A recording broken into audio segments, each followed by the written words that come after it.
बहुत बहुत शुक्रिया अदा करना चाहता हूँ कि अपने व्यस्त समय में से आज वो समय निकाल के मुझसे मिलने के लिए आए हैं। पूरे देश के लिए आज सोनू सूद एक बहुत बड़ी इंस्पिरेशन बन चुके हैं। देश भर में जब भी जहाँ भी कोई मुसीबत में होता है तो एक सोनू सूद जी को मैसेज या ट्विटर या कोई फ़ोन कॉल या मुझे पता चला हज़ारों लोग इनके घर पे रोज़ पहुंचते हैं, जो इनके पास जिस भी तरह की मदद, चाहे वो मेडिकल मदद हो, चाहे वो खाने की मदद हो, चाहे वो किसी भी चीज़ की मदद हो, किस्म किस्म की मदद लेने के लिए पहुंचता है, उसको मदद मिलती है। ये अपने आप में एक अजूबा है, अपने आप में एक करिश्मा है कि जो इतनी सारी सरकारें नहीं कर पा रही वो आज सोनू सूद जी कर रहे हैं। तो अभी इनके साथ काफ़ी लंबी बातचीत हुई, हमने समझा इनके सारे जो काम उसके ऊपर काफ़ी लंबी बातचीत हुई, जो काम ये कर रहे हैं कैसे कर रहे हैं, इतना बड़ा नेटवर्क इन्होंने कैसे बनाया, इतने रिसोर्सेज कैसे आए। हमने दिल्ली सरकार में जो अच्छे काम चल रहे हैं उसके बारे में भी सोनू सूद जी को हमने बताया। एक जो अच्छा डेवलपमेंट है कि जो हमारा दिल्ली में हम देश के मेंटोर्स नाम से कार्यक्रम अभी पायलट बेसिस पे चल रहा था, अब कुछ दिनों के बाद इसको लॉन्च किया जाएगा। मैं बहुत ब्रीफली इसको बता देता हूँ कि जैसे जो खासकर सरकारी स्कूलों में हमारे बच्चे पढ़ते हैं, वो बच्चे बहुत गरीब बैकग्राउंड से आते हैं। उन बच्चों के परिवारों में उनको सही दिशा और गाइडेंस देने वाले लोग कम होते हैं। मान लीजिए कोई बच्चा फैशन डिज़ाइनर बनना चाहता है, कोई बच्चा सिंगर बनना चाहता है, कोई बच्चा कोई पर्टिकुलर करियर, उसे पता नहीं होता मैं कहाँ जाऊँ, किसके पास जाऊँ, कैसे जाऊँ। उसके परिवार के लोग भी उसको नहीं बता पाते। ऐसे में हम लोग अपील कर रहे हैं देश के लोगों से, जो पढ़े लिखे लोग हैं, कि आप आइए, सामने आइए और सरकारी स्कूल के 1, 2, 3 जितने भी आप बच्चे ले सकते हैं, आप उतने बच्चों को के मेंटोर बनिए। तो उनसे आप लगातार फ़ोन पे बातचीत करते रहिए, उनको फ़ोन पे आप गाइड करते रहिए, बच्चे आपको फ़ोन कर कर के पूछते रहेंगे। और कई बार बच्चे स्ट्रेस में होते हैं, हमने देखा है कि इस वाले एज ग्रुप के अंदर सुइसाइड्स भी बढ़ते जा रहे हैं, स्ट्रेस में होते हैं, इमोशनल स्ट्रेस में होते हैं। तो अगर उनके साथ कोई है जिसके साथ वो मन हल्का कर लें तो वो बड़ा उसका अच्छा इम्पैक्ट पड़ता है। तो देश के मेंटोर कार्यक्रम के लिए सोनू सूद जी हमारे ब्रांड एम्बेसडर बनने के लिए तैयार हो गए हैं, जिसके लिए मैं उनका बहुत बहुत शुक्रिया अदा करता हूं। उन्होंने कहा है कि वो भी कुछ बच्चों के मेंटोर बनेंगे और वो लोगों को अपील करेंगे, देश भर के लोगों को, कि वो भी मेंटोर बने। अब मैं सोनू सूद जी से रिक्वेस्ट करूँगा कि वो। Thank you so much, Arvind sir, Manish sir, Raghav bhai, for giving me this opportunity कि आज मैं इस प्लेटफॉर्म के पे हूँ विजनरीज के साथ। मैं सर को विजनरी इसलिए बोलता हूँ कि जब एजुकेशन का नाम आता है तो देश में दिल्ली का नाम हमने हमेशा देखा है कि अगर एजुकेशन हो तो दिल्ली जैसी हो। And I think it's very important कि हमारे देश में अगर ग्रोथ तभी हो सकती है जब एजुकेशन का स्तर बढ़ेगा। और मुझे बताने की ज़रूरत नहीं है कि दिल्ली में किस लेवल का चेंजेस आया है, and all thanks to sir for that.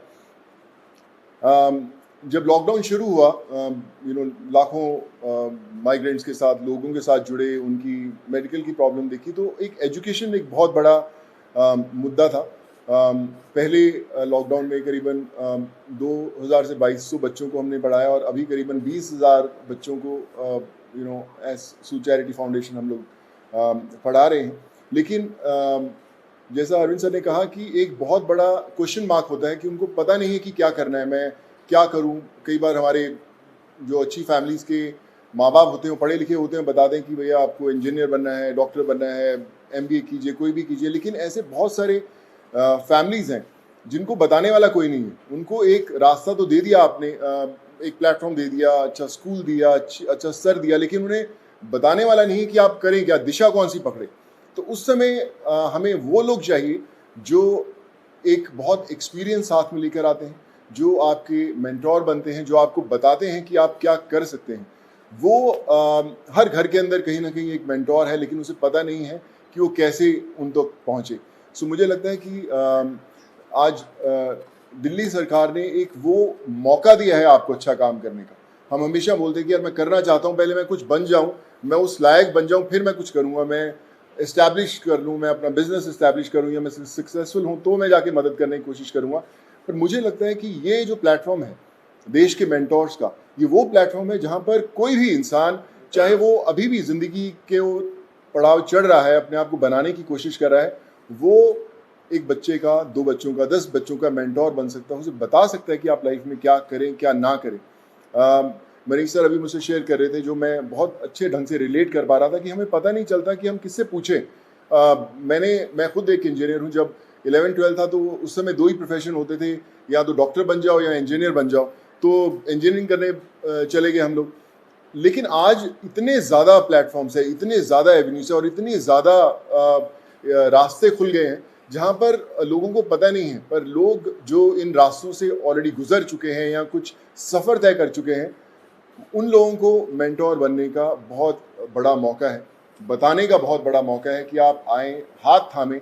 मेरे साथ करण भाई भी बैठे हुए हैं, मैं इनको पिछले 10-12 साल से जानता हूँ, लेकिन जब लॉकडाउन हुआ तो हमारी दोस्ती का एक अलग रास्ता इसलिए मिला क्योंकि हमने बोला कि चलो हम बच्चों का भविष्य बदलने की कोशिश करते हैं, उनको पढ़ाने की कोशिश करते हैं, और आज हम हज़ारों बच्चों को पढ़ाए भी। सो माई रिक्वेस्ट टू एवरीवन, जो भी लिसनर्स हैं या हमें सुन पा रहे हैं, आज आपको एक अच्छा काम करने का मौका दिया जा रहा है, देश का मेंटोर बनने का मौका मिला जा रहा है। हम लोग हमेशा शिकायत करते हैं कि भैया यार हमारे लिए फलाना आदमी कुछ नहीं करता, हमारा ये हक बनता है, हमने वोट दिए, वो क्यों नहीं करते। मुझे लगता है शिकायत करना बहुत आसान है, और खुद काम करना थोड़ा सा मुश्किल, क्योंकि हमें पता नहीं है, हमें दिशा नहीं बनती। आई थिंक आज दिल्ली सरकार ने ये प्लेटफॉर्म खोल के देश के मेंटोर्स का प्लेटफॉर्म नहीं बनाया, बल्कि आपके लिए एक प्लेटफॉर्म बनाया है देश के लिए कुछ करने का। So be a part of it. चुनिए उन बच्चों को।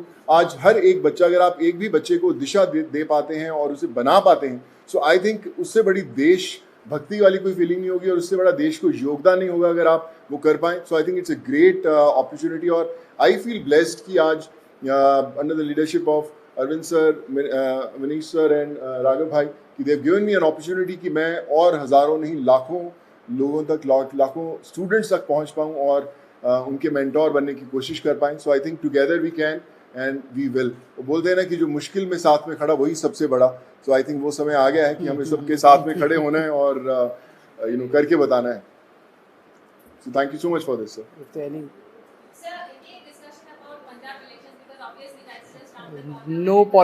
कोई पॉलिटिक्स डिस्कस नहीं किया हम लोगों ने। ये उससे भी बड़ा मुद्दा है, मुझे लगता है इससे बड़ा कोई मुद्दा नहीं हो सकता जी। जी सर।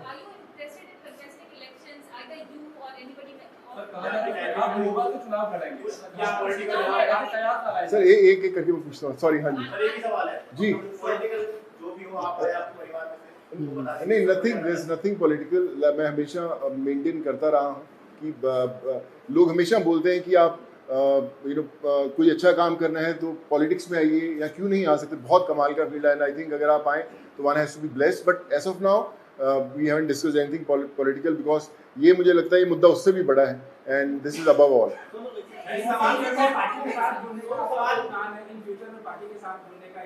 पंजाब चुनाव आ रहा है, वहाँ पार्टी के लिए भी कैंपेन करेंगे आप? पंजाब में मेंटोर बनने को आप like I said, we haven't discussed anything political. हम इसी में इतना मजा आ रहा था बात करने में कि यार ये करें तो जी सर जो अच्छा काम करे सारे अच्छे हैं। मुझे कल आप अच्छा काम करें, हम आपके पीछे पीछे आ जाऊंगा। सॉरी सर मुझे ना, मैं बता रहा हूँ, पिछले जब मुझे पता भी नहीं था पॉलिटिक्स, तब से मुझे ऑफर्स आती रही हैं, लेकिन मैंने कभी सोचा नहीं करने का, और इसलिए कभी पॉलिटिकल डिस्कस नहीं किया। स्कूल जो बनाए हैं जी, क्लासेस, सब लोग बड़े लोग आके तारीफ करके गए हैं। लगता है कि अब ऐसी जो चीजें हैं वो पंजाब में भी होनी चाहिए, और क्योंकि खुद अरविंद गए थे, मुख्यमंत्री सब लोग वहाँ जा रहे हैं, आपके पंजाब में प्रभारी भी बैठे हैं, सर्वभारी। तो लगता है कि ये लोग आकर ही पंजाब में कुछ बदलाव कर सकते हैं, ऐसा आपको लगता है क्या? देखिए, मुझे ऐसा लगता है कि जिसकी सोच है ना, उसको दिशा अपने आप दिख जाती है। और जो अरविंद सर की लीडरशिप में दिल्ली में हुआ है, वो किसी को बताने की जरूरत नहीं, वो सिर्फ एक्सपीरियंस किया जा सकता है। और मुझे लगता है ना सिर्फ पंजाब, देश के हर कोने में होना बड़ा इंपॉर्टेंट है। हर एक, जी सर, नहीं सर, मैंने सोचा कि कोई पॉलिटिकल मतलब सोच दूर दूर तक नहीं हमारा, हमने सोचा अभी तो हम चाय पिए और देश के मेंटोर बनने की कोशिश कर रहे हैं हम लोग। आइए। क्या बोले मैं? कार्यक्रम है इसको कब से शुरू कर रहे हैं और एक आपने कहा था कि पॉलिसी लेके आएंगे, फिल्म पॉलिसी, उसको लेकर सोनू की कोई भूमिका रहने वाली है उसमें, किस तरीके से, उस पर एक बार बता दीजिए। अभी जो लॉन्च होगा इसका देश के मेंटोर्स का, जैसे मैंने बताया कि सोनू जी उसके ब्रांड एम्बेसडर हैं। लगभग अराउंड मिड सितंबर डेट अभी फिक्स कर लेंगे, उसका प्रोग्राम का लॉन्च होगा। अभी पायलट प्रोजेक्ट हमने किया था पिछले 1-1.5 साल से, वो पायलट प्रोजेक्ट बहुत सक्सेसफुल रहा हमारा। जो मेंटोर्स थे उनके भी एक्सपीरियंसेस बहुत अच्छे थे, जो बच्चे थे उनके भी एक्सपीरियंसेस बहुत अच्छे थे। तो मिड सितंबर में इसको करेंगे। जहाँ तक फिल्म पॉलिसी है, मैं आपसे डिस्कस करना भूल गया। दिल्ली सरकार अब एक फिल्म पॉलिसी लेके आ रही है, तो मैं पहली फिल्म लेके आता हूँ सर। सो मैं आज डिस्कस करके मुलाकात हम 1.5 घंटा बैठे, लेकिन हम ये मेंटोर वाले कार्यक्रम में और इनके काम को सुनने में और उसमें इतने ज़्यादा मशगूल हो गए, वो डिस्कस करने का मौका नहीं मिला। बट उसको फाइनलाइज करने के पहले we will definitely show it to him and have his inputs. हाँ, बिल्कुल अहम रोल रहेगा।